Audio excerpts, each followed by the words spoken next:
Hi everyone, and welcome to a new episode of Uncomfortable Conversations. Today I'm with someone I've wanted to speak to for quite some time. I'm genuinely delighted to welcome Bob Pigott. Bob is someone whose leadership has stayed with me over the years. We often talk about leaders in terms of performance, achievements, or titles, but for me, the leaders who leave the deepest imprint are remembered for something else entirely: how they make people feel, how they showed up under pressure, and whether the values they talked about were actually the values they lived. And Bob has always stood out to me for exactly that reason: his authenticity, his transparency, and his unswerving commitment to his values and his principles. So I'm incredibly pleased to have this conversation with him today. Bob, welcome to Uncomfortable Conversations. A massive thank you for joining me today. If it's all right, Bob, do you want to just tell us a little bit about you, about your journey, about where you are and how you got there? Yeah, thank you for having me, Louise. And already I feel uncomfortable just with that intro. Anybody who knows me knows I don't really like the limelight, but so yeah, I have been on a journey. I've been in the IT reseller industry for probably around 25 years, all in, which feels far too long and gives my age away. But I worked for some brilliant companies, some challenging companies, in a whole load of different roles, starting in telesales and working through to working on some senior leadership teams in different companies. I've seen the industry change over that time, and I've seen companies come and go, emerge, and it's been overall a really good ride.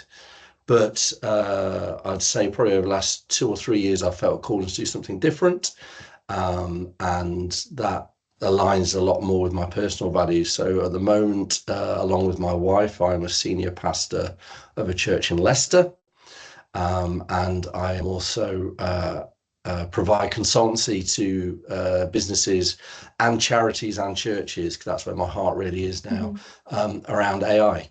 But specifically AI governance and training, and how we can use AI well. Not just we have to use it because it's there and everybody else is, but actually when to use it and when not to use it. But actually then getting into governance conversations, ethical conversations, and also then training on the tools. So, as an example, last week I was down training a large church in Birmingham, 20 of their users, on how to use all the Google AI stuff, but other platforms are covered as well. It's just they have that for free as part of their charity status. Yeah. So, nutshell, that's who I am and what I'm doing now.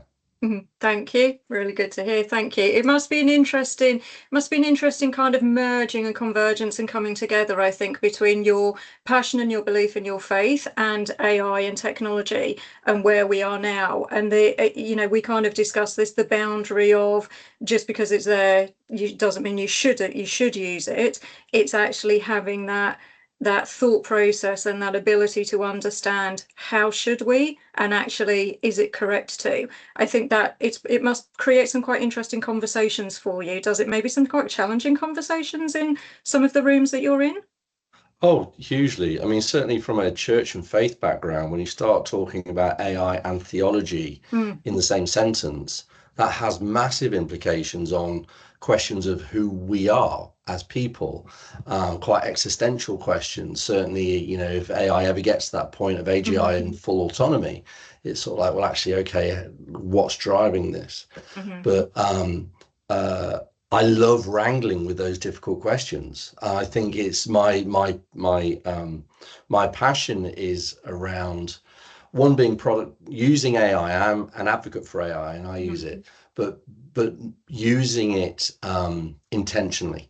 So understanding the pros and the cons, the environmental impact, the impact that it has on the human brain, which research is coming out about, the challenge of accountability, as well as just because we can doesn't mean we should. But then actually thinking about, okay, so I've made those decisions, now I'm going to use it. This is how we use it well. And faith has played a part in that. We need to in leadership is a privilege, right? And Mm-hmm. part of that privilege is to wrestle with some of these tough questions for the sake of the people that we lead. And in doing so, it's not always to go for the easiest answer Mm-hmm. or the quickest win. It's actually wrestling with what's the right thing to do, Mm-hmm. not what the immediate thing to do is. Yeah. And I think AI is a classic in that. So I'd plead to all the leaders listening to this, really think about how, what, why, but also what model or role model you're setting to the people that you lead. Mm-hmm. If you can't answer any of those questions. Yeah, absolutely. No, you're 100% right.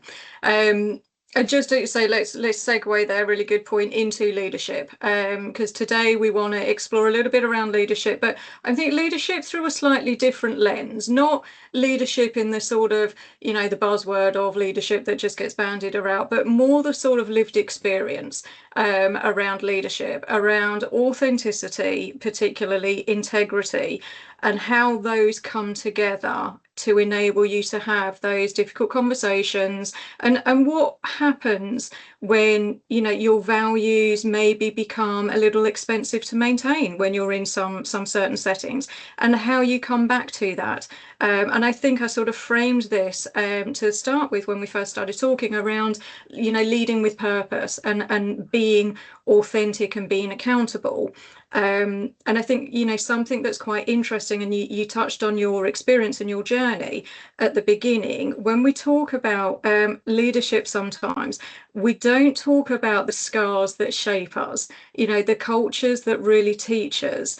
And sometimes I think it's by being in those experiences and showing us exactly what not to do, a little bit like with the AI scenarios, that's how people then carry those experiences forward. And particularly that's what shapes leaders, good leaders and memorable leaders, is around that sort of purposeful intent and showing up like you mean it, and showing up with value. So can we just let's move into that, if that's all right, Bob. And I'm going to start with a word that gets used constantly. I mean, I use it quite a lot myself, probably too much: authenticity.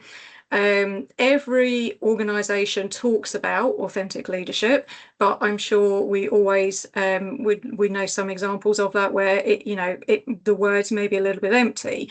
But I'm not sure that a lot of organizations really stop and ask what that actually means in practice, and what that means to how people actually show up.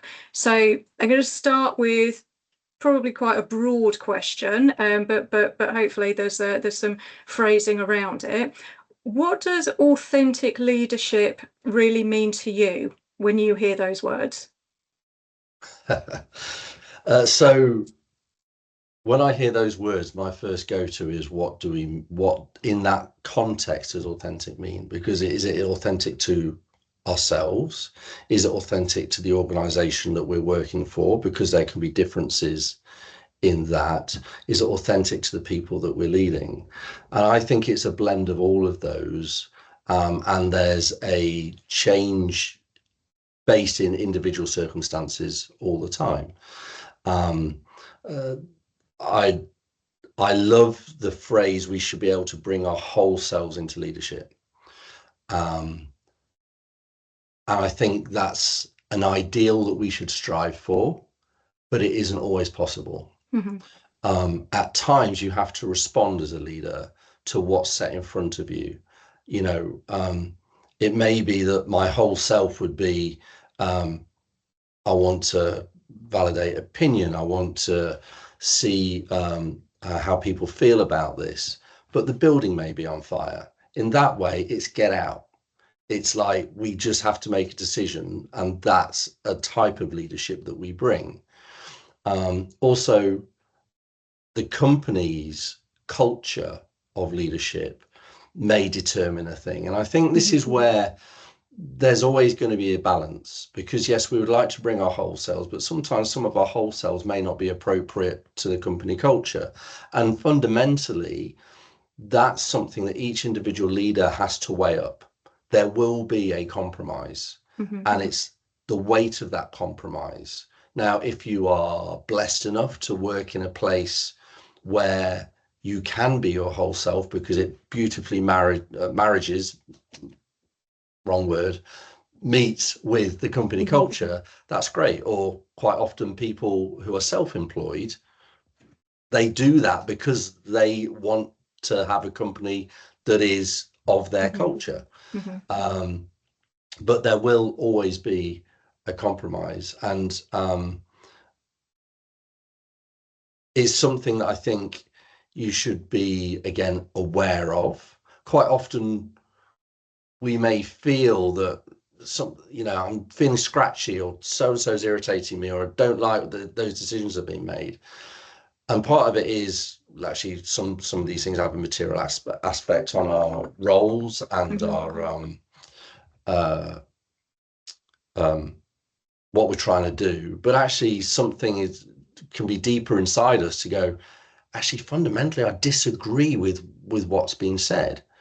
And we should be self-aware enough of that as a leader to go, what actually is going on inside me? Because my response to a stimulus, and Brené Brown talks about this a lot, is between impact and response, there is a gap. And it's about being self-aware enough to go, actually, this has happened. I'm feeling like this. Before I respond, I want to analyze what's going on. And so I think as leaders, we should be tapping into that to go, am I right in my response? Is part of the way I'm responding, and this leads back to your scars, because it's triggered previous trauma that I may have experienced. So my response may be slightly inflated to the stimulus, or actually, is it genuine? I don't like what's going on here. Yes. And unfortunately, certainly in the private sector, or fortunately, whichever way you want to look at it, I always say to people that I've led, you always have a choice. If you don't like this culture, if you don't like what you're doing, that's fine. The company can accommodate to a point. But if you feel that isn't enough, then there's the door. And that's fine. And there's no hard feelings. It's just sort of like, you have to be prepared how much of your whole self that you're prepared to compromise in the day to day. Because if you're not being your authentic self to a point, if you're masking every day, if you're under stress every day because you can't be who you want to be to an extent, not the whole way, then it's very draining. And it just doesn't, it's not healthy. So I would say in that case, leave. And so but it's interesting what you were saying about a lot of people who are pursuing that leadership journey, and there's part of me which is, okay, but do we define what leadership is? Because quite often in the corporate sector, it's like we want to raise leaders actually just to control a group of people or to control a thing. And so what we want to do is just say, okay, you now have responsibility. It's basically a delegation thing. Or we want you to kind of go and drive this thing. It's like, great. But are we equipping them with understanding people and understanding and the skills that are needed, both with others, but also within themselves? And I've been blessed in my journey of having some brilliant mentors and some brilliant managers that have seen potential in me, but also challenged me at times of going, okay, where's that coming from? What's going on for you? And taking time with the person and not just the leader. Because behind every leader, behind every title, there's a person. And we need to take the time to invest in the person as well as the leadership skills of presentation and all this stuff that we do. I think that is quite easy when we're all under pressure, when we've got targets to hit, when maybe things aren't going so well, just to go, well, we're going to cut that stuff out. It's about the bottom line. and what we'll do is we'll just do if they're not performing within 3 months, they're out. Yes. So yeah, I think accountability is huge at leadership. And over the years, I've sat on so many senior leadership teams where there are other people in the room who want to have their voice heard, but actually don't want to be held accountable for the outcomes. So it's sort of like there's, people who, I have this phrase, it's not very kind, but sort of like they use a lot of words, but they don't actually say much. And I'm usually the quieter one, sat about like analysing and just taking it all in. But there is that element of people who I've come across who just I want to be on a leadership team. I was like, why? Because that's what success looks like.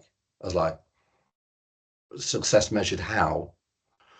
Yeah, well, the title, and it's like, I don't care about titles. I've always been I do not care what title. I've had so many titles. I'm like, whatever. But I've had people throw fits because it's not the right title. They haven't had director in the title. They need to be manager, not a lead. And it's like, really? Think about the job. Yeah. But they will want to be heard. But then when you go around at the end of that particular discussion, go, right, who's going to lead on this? No hands get raised, because there is an accountability that has to be held. Whether you're in sales, you are accountable for delivering that number. If you're in finance, you're accountable for collecting the cash and making sure that the projections are correct and accurate on a timely basis. Marketing is being and it's sort of like, as a team, as a leadership team, everybody is accountable, because you can't have people sat there wasting time. And if we don't hold other people to account, and this is a key thing I've seen not work so many times, is healthy conflict. Is that if you're all at that level, you need to be able to challenge each other in a healthy, constructive way. But that is about holding each other to account, holding each other to an agreed standard that the team has agreed to be held to. And some of the people that I've worked with have been brilliant at doing that to me. And it can be uncomfortable, but actually they are the deepest relationships that I've ever had in the working environment, where they have come to me either gently in a meeting or outside the meeting and just went, Bob, that wasn't good enough. I need this from you in order to be able to do whatever it is they're doing. And it's like, okay, I get that. I get that. I'm not going to be defensive about it. Absolutely. And I think that's where people grow. But we're very good at making noise. We're very good at platitudes and not having the difficult conversations, because people will go, it's a personal attack. No, it's not. This is what we agreed that we would do. Is there a way that we can help you if you haven't done it? But that's what being accountable is about. It's not about making noise or whatever. So yeah, absolutely. And I just want to come back to something that you started with at the beginning, around your faith and your purpose, and almost a kind of a bit of a reinvention. Did stepping away from, let's call it, traditional corporate leadership change how you define success for yourself, for how you measure that? And I suppose that kind of sense of inner purpose and inner peace and self that you're now looking for and that you get from what you do? Good question. Just think how to frame this. So I actually hate the word success, because it means nothing. It's completely contextual. And then how do you measure it? It's like, put measurable objectives in, and then have we achieved them? Then okay, we may get close to success. But the I want to be successful is like, in what? Define it. Something that isn't defined is just a dream. I think someone wrote once, or something without a plan is just a dream.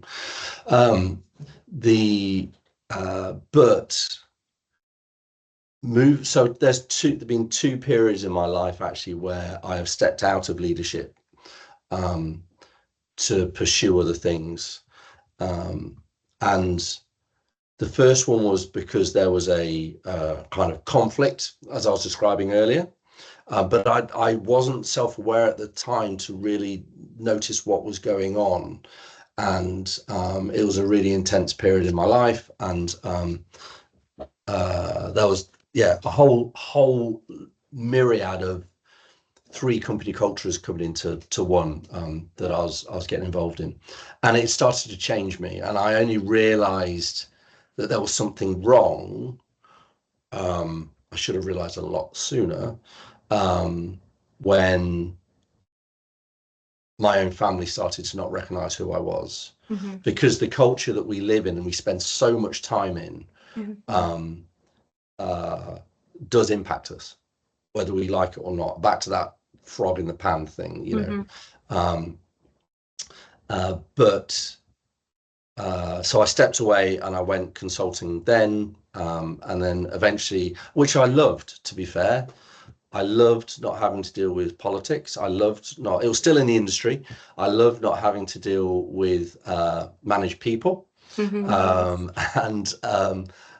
people are great, but actually having to manage them all the time, it can be quite draining at times. And I took the time to learn new things, new skills, new qualifications. And I'm a learner. I love learning. And so I eventually kind of went back into a role that needed some change management doing.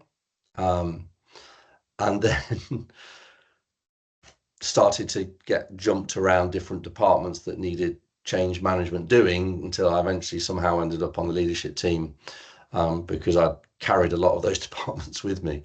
But this second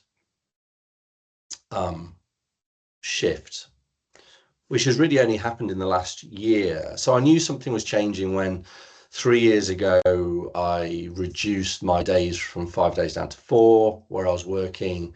I was very blessed in it being the company I was working for being able to allow me to do that.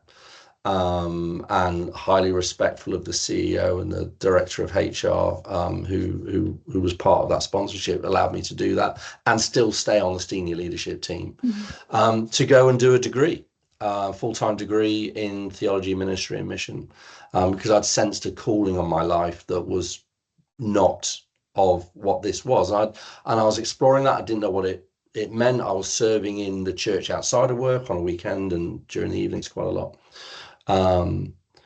But more and more I got a sense through my faith, through prayer, that this is where God was leading me, was kind of leading me out of the corporate sector, as it were, as a full-time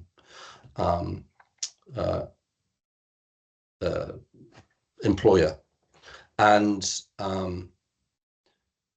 in that, there are some huge choices to make, because I can tell you now, the pay of being a pastor in a church is very different to a pay of being someone sat on a senior leadership team in an IT company. But I knew that I'd got to the point where I couldn't stretch across both. So there was a lot of faith in what the choices that I made and the conversations I had with my family around, okay, what does this look like?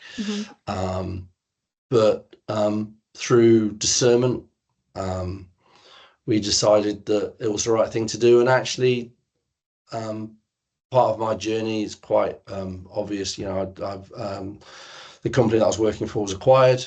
I was made redundant, and again, it was perfect timing. And so I just felt almost like I've been released to do this new thing. It's exciting. It's very challenging. Working with volunteers in leadership is very different to working with employees, because there's a completely different power dynamic. And people don't like talking about that, but leadership there is a power dynamic, because in the corporate world, you can to a point, say, no, we're doing it this way. If Yeah. you're working with volunteers, they can just leave anything. They can go to a different church. They can do a different kind of compassion project.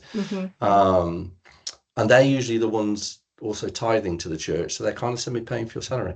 And all this thing is, for me, I'm learning again. I'm learning. I'm taking the skills that I've learned over the last 25 years, but also I'm learning afresh on how to engage with people as their pastor, you know, providing, sitting with them when a relative may be dying, or blessing them when they're getting married, or they're going through a relationship, or all of this real life stuff.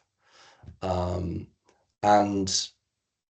for me, it's a joy and a pleasure alongside a lot of hard work. And it's a thing I get to do because I could still be in the industry, as it were, and I could still be making money, and I could still be making other people rich, because it's fundamentally, for all the slogans and culture, certainly in the IT industry, it's to better the return for the shareholder, whether that's a private company or a public company. That's what it's about. And there are different ways of doing that. So culture can all be aimed towards different things, but it's about profit. It really is. And sometimes I think there should be more transparency about that.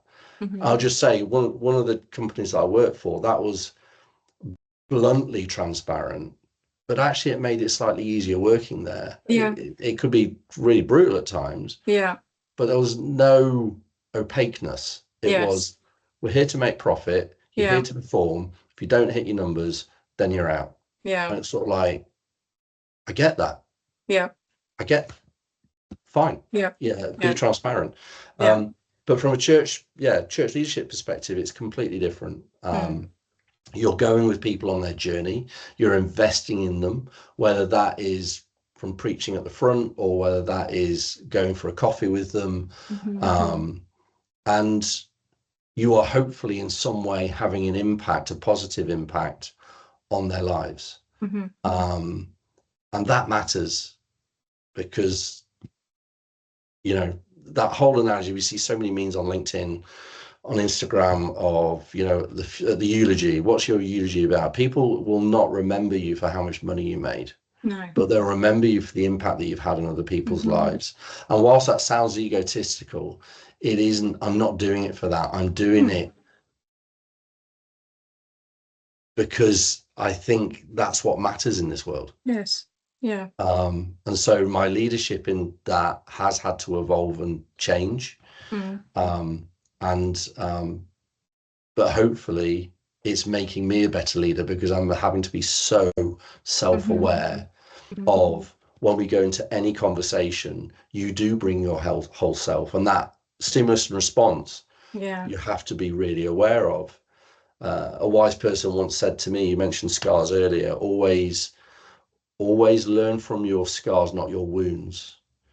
Interesting. So if something is still fresh, recognize it for what it is. Give it time to heal. Think and analyze through it, even with professional counseling and stuff if that's needed. But then lean on it. Don't lean on it while it's still healing, because usually it's probably still got dirt in the wound. And it's an open wound. So Good ending point. Thank you, Bob. I really appreciated that. It's just such an amazing conversation. And I think you've almost circled back to where I started talking about what we remember about leaders. It's the impact that they have on us. I think you've just kind of cemented that. You've just sort of leaned into my introduction of you. So thank you for that. You've closed it really well. I think that it's really brilliant. It was so great to hear from you. Thank you so much for joining me today, and for sharing your journey, and just for sharing a bit of yourself, and just maybe making us all think a little bit differently, and hopefully making us all better leaders at the end as well. So thank you very much, Bob. It was an absolute pleasure to have you join me. Thank you so much indeed. Oh, thank you.